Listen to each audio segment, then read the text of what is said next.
Our story begins with a Japanese man in some seriously colorful pajamas waking up in a strange white room. This place has no doors, no windows, and no ceiling, just a big, empty space that feels like a giant marshmallow. As he wanders over to one of the walls, he spots something bizarre sticking out of it. Yep, you guessed it, a strange protuberance that looks a lot like a guy's private parts. Curious, he pokes it a few times, and suddenly, hundreds of giggling baby angels burst out from the walls and floor. They only stick around for a couple of seconds before zooming back where they came from, but not before leaving behind a little surprise. Now all their members are poking out of the walls and floor too. Welcome to the phase known as learning, folks. In a panic, the man sniffs the finger he used to poke the weird button and screams for help, but no one is listening. So, he decides to press a bunch of buttons to see what happens. Each time he presses a button, a random object falls into the room, from a tiny toothbrush to a giant vase. It's like a bizarre game show where he's the only contestant. After some trial and error, he finds one button that keeps giving him a huge pile of chopsticks. He's having a blast until he accidentally presses the button next to it,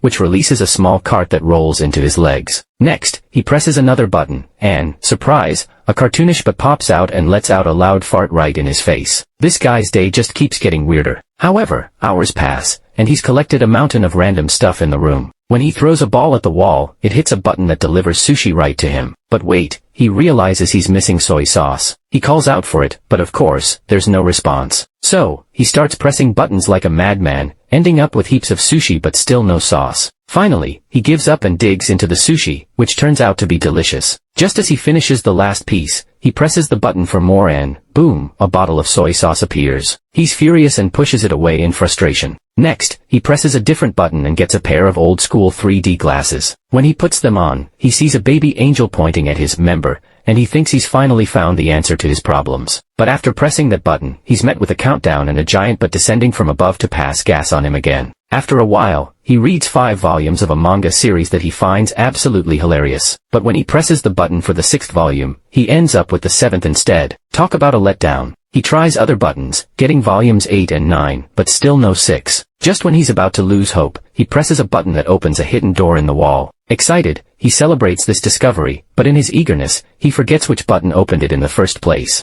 He starts pressing buttons at random, and the first one makes an African tribesman run back and forth on the wall. The next button douses him with water. Finally, he finds the right button, and as the wall opens, he makes a break for it, only to have the door slam shut right in his face. He tries again, but the same thing happens. Then he realizes that the door only stays open if the member is pressed down. Determined to escape, he tries all sorts of ridiculous methods. First, he gets into a runner's position and presses it with his foot. Next, he swings a fly swatter from a distance, hoping that will do the trick. He even tries pulling it with a jump rope and hitting it with air from a fan. But nothing works. His next bright idea is to get on the cart and push it after pressing the button. But after a few failed attempts, he realizes he has zero control over that thing. What he needs is a way to keep that button tip pressed down. He tries putting a huge vase on top of it, but the button pops back up. Oh, time for plan B. He decides the vase needs to be heavier, so he tries filling it with water from the button that sprays him. But no matter how hard he tries to redirect it, the water just ends up soaking him. Next, he fills the vase with sushi, but it gets so heavy he can't even lift it. The neck is too narrow for his hand to fit through, so he resorts to using chopsticks to remove the sushi one piece at a time. After what feels like an eternity, he's removed enough to barely pick up the vase. He takes it over to the buttons, but then forgets which one he needs to press. When he tries one, the African tribesman pops out and accidentally bumps the vase, cracking it in half. The man freaks out, yelling at the top of his lungs, but in his fit of rage, he finds the right button and starts covering it with sushi. Surprise, surprise, it doesn't work. The little member just pops up through the rice. He tries taping over the button, then adds a steel plate for good measure, but nada. After taking some painkillers for his aching back from the door slamming on him and squeezing in a quick nap,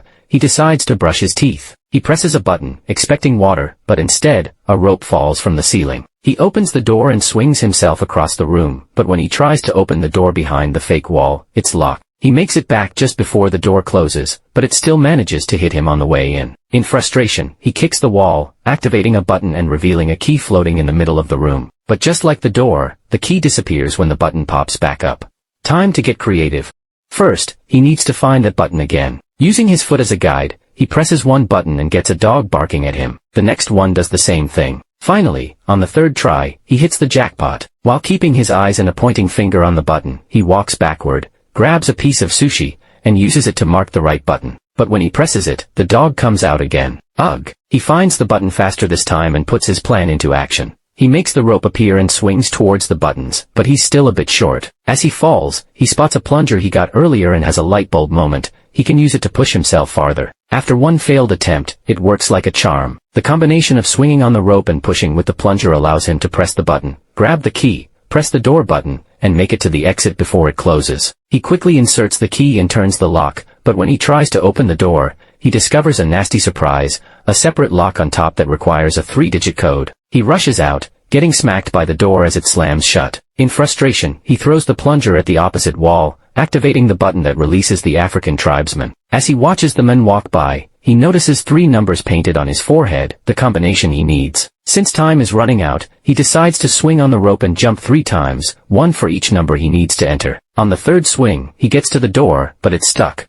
He has to push with all his might to get it open. Finally, he manages to do it, but just as he does, the wall behind him slams shut, trapping him and leaving him with barely enough room to finish opening the door. Devastated, he plops down on the floor and starts crying, reminiscing about all the fun he had with the random objects he collected. Sure, he was locked in there, but at least he had room to move and plenty of entertainment. But now, he realizes he took it all for granted. Suddenly, he feels a cool breeze on his face coming from the left wall. Curious, he touches it and finds a crack that reveals it's a fake wall. Without wasting a second, he pushes it open and bolts out, running into a mysterious hallway floating in a pitch-black void. It feels like he's running forever, and when he finally reaches another room, his hair is longer and his colorful pajamas have faded. This new room is empty too, and when he enters, the door slams shut behind him. Instead of baby angels, there are adult angels here, and just like before, they disappear into the walls, leaving their members behind to be used as buttons. Welcome to the phase known as practice. Meanwhile, in a bustling city in Mexico, little Antonio's family is worried about his dad, a wrestler known as Escargot Man. He's been acting quieter than usual, and his wife thinks it's because his next opponent is much younger. But Grandpa insists that experience beats youth any day. Escargot Man's daughter, Sister Karen, picks him up in her truck and drives him to the wrestling ring to get ready. This includes changing clothes and praying to the Virgin Mary. Gotta have that divine support. At school, Antonio is getting bullied by his classmates for betting on Escargot Man, who they call a weak loser. As the match time approaches, Sister Karen picks up Antonio and Grandpa to take them to see Escargot Man in action. She doesn't stay, but Antonio and Grandpa find some of the last seats just before the show begins. The first team to enter the ring is the Northern Tough Ones, made up of Super Demon and Tequila Joe. Then it's Escargot Man and his partner Silver Eagle, who come in under the team name, Kiss Me A Lot. Silver Eagle starts the match off strong, but soon he's overpowered when the Northern Tough Ones team up on him. They keep gesturing for Escargot Man to join the fight, but he refuses until Silver Eagle pulls a sneaky trick that makes Super Demon and Tequila Joe hit each other, allowing Silver Eagle to escape. But soon, Escargot Man finds himself in trouble too. Just when it looks like he's about to get hit with a chair, our hero in the mysterious room presses a member button, magically extending Escargot Man's neck and knocking out both opponents with a headbutt. In the room, nothing seems to happen, so the man keeps pressing the same button, causing Escargot Man to knock out Silver Eagle, the referee, Antonio, and even the bell. Talk about collateral damage. Frustrated, the man starts trying different buttons. One button makes a metal band singer breathe fire over his audience in Los Angeles, another causes a Russian magician to fail spectacularly at making his assistant disappear, and a third makes a guy in China bark at his own dogs. Just when he's about to give up, he sees some light coming from above. Unlike the last room, this one has no ceiling, and he can see angels flying around in the distance.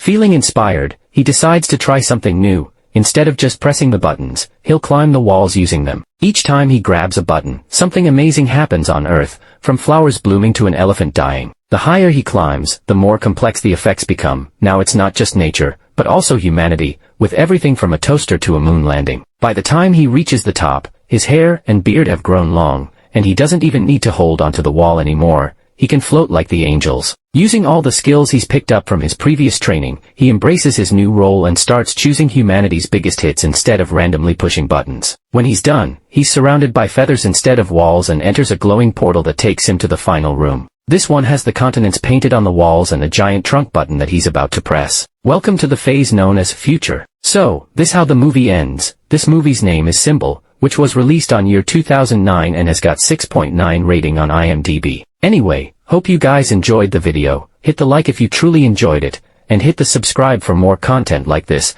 I'm sure we'll meet again in next video.